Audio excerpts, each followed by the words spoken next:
الشيطان الرجيم پناہ مانگتا ہوں میں اللہ کی شیطان مردود سے. بسم اللہ الرحمن الرحیم شروع اللہ کا نام لے کر جو بڑا مہربان نہایت رحم والا ہے.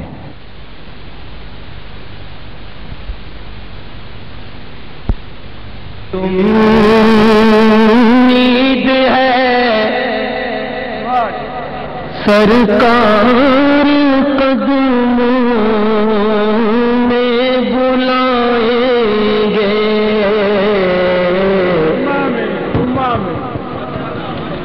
بڑی امید ہے سرکار قدموں میں بلائیں گے. بڑی امید ہے سرکار قدموں میں بلائیں گے. کرم کی جب نظر ہوگی مدینے ہم بھی جائیں گے. کرم کی جب نظر ہوگی مدینے ہم بھی جائیں گے. کرم کی جب نظر ہوگی مدینے ہم بھی جائیں گے. بڑی امید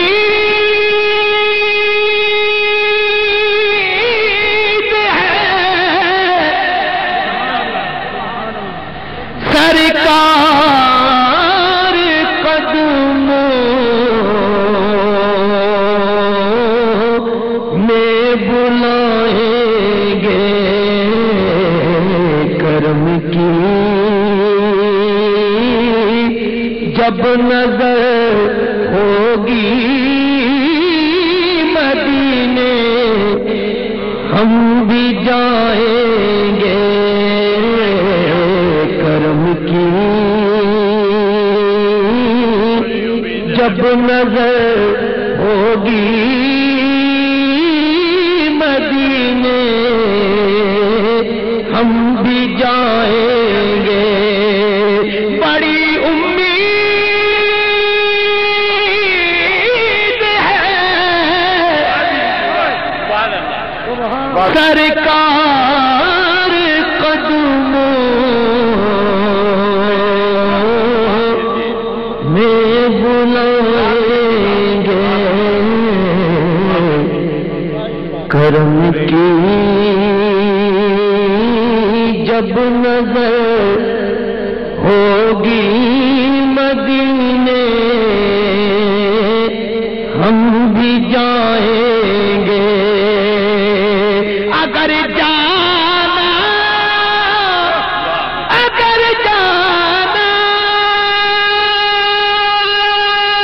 مدینے میں ہوا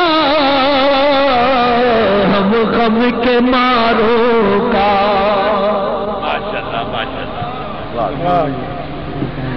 اگر جانا مدینے میں ہوا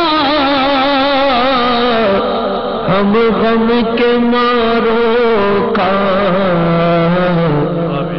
مکینے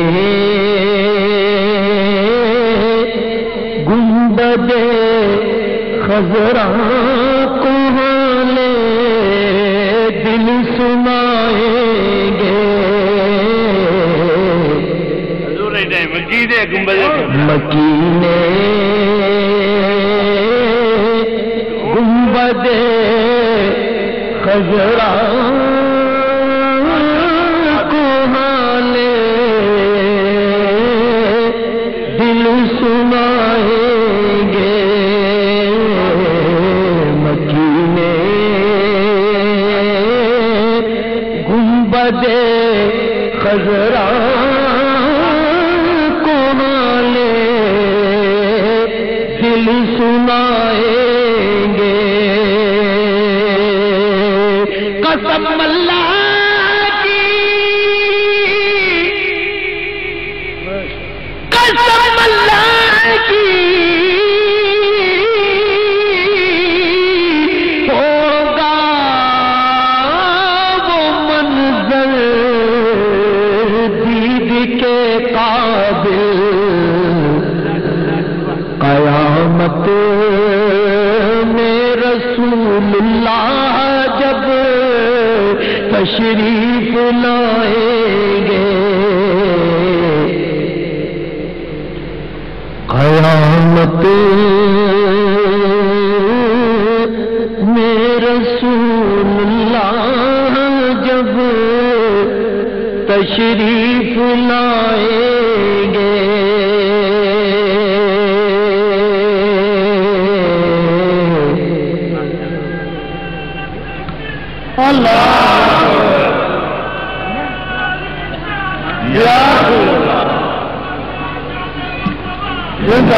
ایک قیامت کا یہ نقشہ اور ایک قیامت کا اور نقشہ گناہگاروں میں خود آ کے شامل پارسا ہوں گے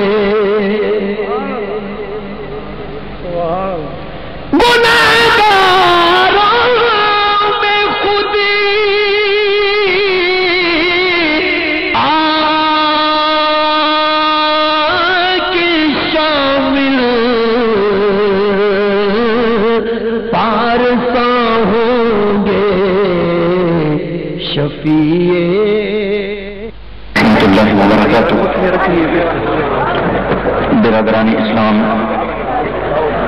ایک بات غور اور توجہ سے سن لیجئے، وہ یہ کہ اللہ پاک کا قرآن مقدس میں حکم ہے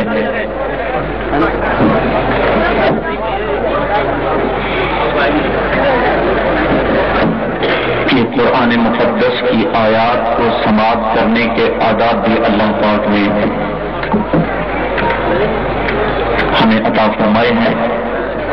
وہ قرآن پاک کی صورت میں کہ وَإِذَا قُرِئَ الْقُرْآنُ فَاسْتَمِعُوا لَهُ وَأَنصِتُوا لَعَلَّكُمْ تُرْحَمُونَ، کہ جب ان کلمات ربی کی تلاوت کی جائے ان کو غور اور توجہ سے سنا کرو اور خاموش رہا کرو تاکہ تم پر رحم کیا جائے۔ رہی آپ کی آمد کی بات، تو اس سلسلے میں حافظ صاحب بہت سارے کافروں کو ویلکم کہتے رہے ہیں اور کہتے رہیں گے، اس لیے کہ میزبان کا حق بنتا ہے کہ جو مہمان آتا ہے اس کو خوش آمدید کہا جائے۔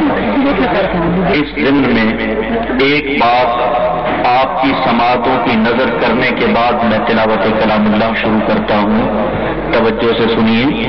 کسی شاعر نے بڑے خوب اور لطیف پیرائی میں یہ بات کہی ہے، آپ کی سماعتوں کی نظر کر رہا ہوں کہ ہر ایک کی قسمت میں کہاں جام حضوری، ہر ایک کی قسمت میں کہاں جام حضوری، ہر ایک کو یہ جام پلایا نہیں جاتا، اور آتے ہیں وہی جن کو حضور آپ بلائیں، ہر ایک کو محفل میں بلایا نہیں جاتا۔ تو نیازی صاحب نے بھی یہی بات بڑے لطیف انداز میں فرمائی تھی کہ آتے ہیں وہی جن کو سرکار بلاتے ہیں، سرکار کی محفل کو سرکار سجاتے ہیں۔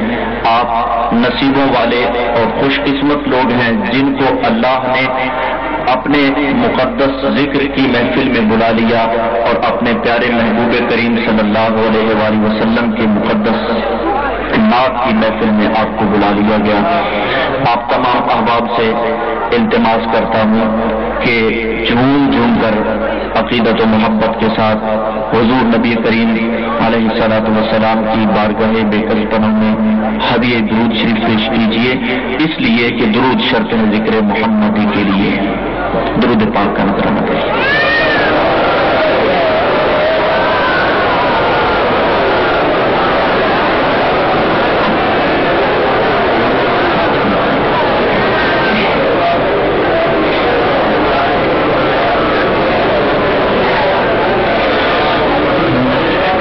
عشاق مصطفیٰ کا جمع غفیر ہے۔ ایکچوئل یہ ڈیوٹی بدر الاسلام بدر صاحب کی ہے، حافظ صاحب نبھاتے رہے اور میں بھی وہی ڈیوٹی ساتھ انجام دے رہا ہوں۔ یہ کہ آپ کے پھر گوش گزار کرتا ہوں کہ چونکہ قرآن مقدس الف تا والناس بلا تشبیہ و تمثیل سارے کا سارا حضور علیہ الصلوۃ والسلام کی نعت ہے، تو حضور نبی کریم صلی اللہ علیہ وسلم کی اس نعت کو جو رب کریم نے اپنے محبوب کریم صلی اللہ علیہ وسلم کی شان میں خوبصورت انداز میں کہی ہے، اس نعت سے پہلے آپ تمام احباب سے التماس کر رہا ہوں کہ جھوم جھوم کر بلند آواز کے ساتھ جتنی جس کو عقیدت ہے اتنی عقیدت کے ساتھ جھوم جھوم کر درود پاک کا نذرانہ پیش کیجیے۔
كلا بل تكذبون بالدين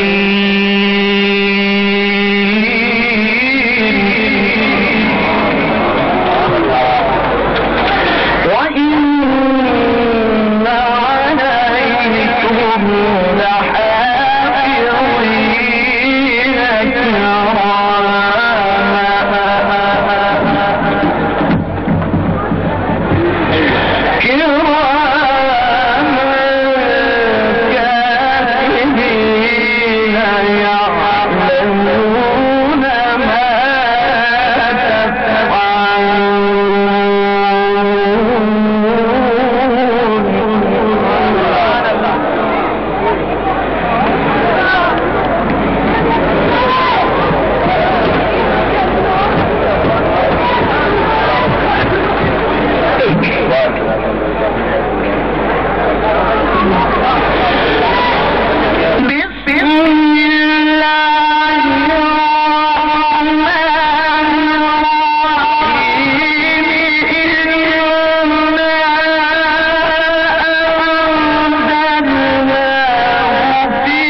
ليلة القدر خير من ألف شهر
التماس کرتا ہوں کہ مسلمانات میں باقاعدہ شاعری کے لحاظ سے نعت کا آغاز کر رہا ہوں اور مجھے بھی ملا ہے قصیدہ بردہ شریف کے لیے میں پڑھتا ہوں، آپ جانتے ہیں اور آپ بھی پڑھتے ہیں، اس لیے کہ رسول اللہ صلی اللہ علیہ وآلہ وسلم کے ذکر مقدس میں شفا ہے۔ ہم آئے ہیں تو تکالیف اور مصیبتوں کو یہاں رفع کر کے جائیں گے، نبی علیہ السلام کا ذکر مقدس کر کے اپنے مقدر کو چمکائیں گے۔ آپ تمام احباب سے التماس کر رہا ہوں کہ 3 اشعار قصیدہ بردہ شریف کے 2 شعر ایک اور نعت کے، اس کے بعد میری حاضری مکمل ہو جائے گی۔ آپ تمام احباب سے ملتمس ہوں، اور ہاں یہ اس سٹیج پہ پہلی مرتبہ یہ ہو رہا ہے کہ میں آج قصیدہ بردہ شریف کو ترجمے کے ساتھ، منظوم ترجمے کے ساتھ پیش کر رہا ہوں، اور ترجمہ بھی وہ جو شاعر اسلام حضرت سید علامہ ناصر حسین شاہ صاحب دامت برکاتہم القدسیہ جو کہ آج اس محفل میں مدعو ہیں، وہ تشریف لائیں گے انشاءاللہ۔ ہاں بلکہ تشریف لا چکے ہیں، مجھے محترم حکیم ظفر صاحب بتا رہے ہیں کہ علامہ صاحب حضرت سید ناصر حسین شاہ صاحب تشریف لا چکے ہیں، اور بدر الاسلام بدر صاحب کے وہ تشریف لا چکے ہیں۔ آپ تمام آواز کے سامنے میں سید ناصر حسین شاہ صاحب کا منظوم ترجمہ کیا ہوا، یہ میں نے ان سے درخواست کی تھی کہ شاہ صاحب لوگ ہمارے ملک کے لوگ ترجمہ سے قصیدہ بردہ شریف سے بہت محبت کرتے ہیں، آپ نگاہ شرافت فرمائیے اور قصیدہ بردہ شریف کا منظوم ترجمہ فرمائیے تاکہ ہمارے جو عوام ہیں، کیونکہ یہ قصیدہ بردہ شریف عربی زبان کے اندر لکھا ہوا ہے، تو اس کے مفاہیم اور مطالب عوام تک پہنچ سکے، تو انہوں نے شفقت فرماتے ہوئے، عوام سے محبت فرماتے ہوئے انہوں نے قصیدہ بردہ شریف کا منظوم انداز میں ترجمہ لکھا ہے، اور وہ ترجمہ میں آپ کے سامنے پیش کر رہا ہوں تاکہ عربی میں جو کچھ حضور علیہ السلام کی شان میں کہا جائے آپ وہ سمجھ سکیں کہ سیدنا بصری علیہ الرحمہ نے کیا کہا۔ آپ تمام احباب سے التماس ہے کہ میرے ساتھ مل کر کھڑی ہو۔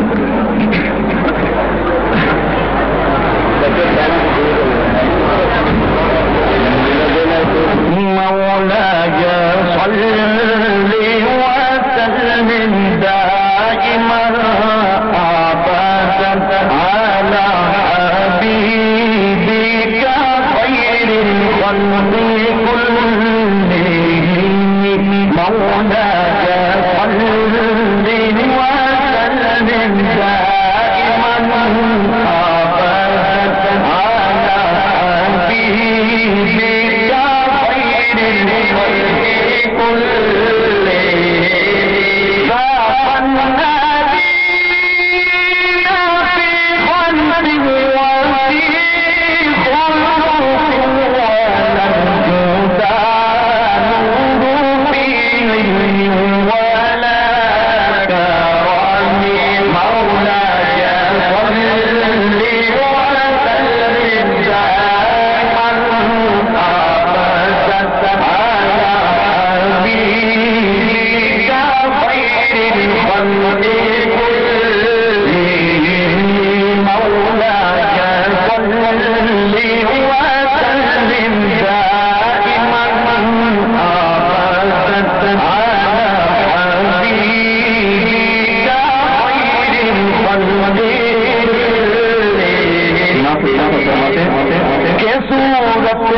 یہ تھے محترم سرکاری محمد مشتاق انور صاحب.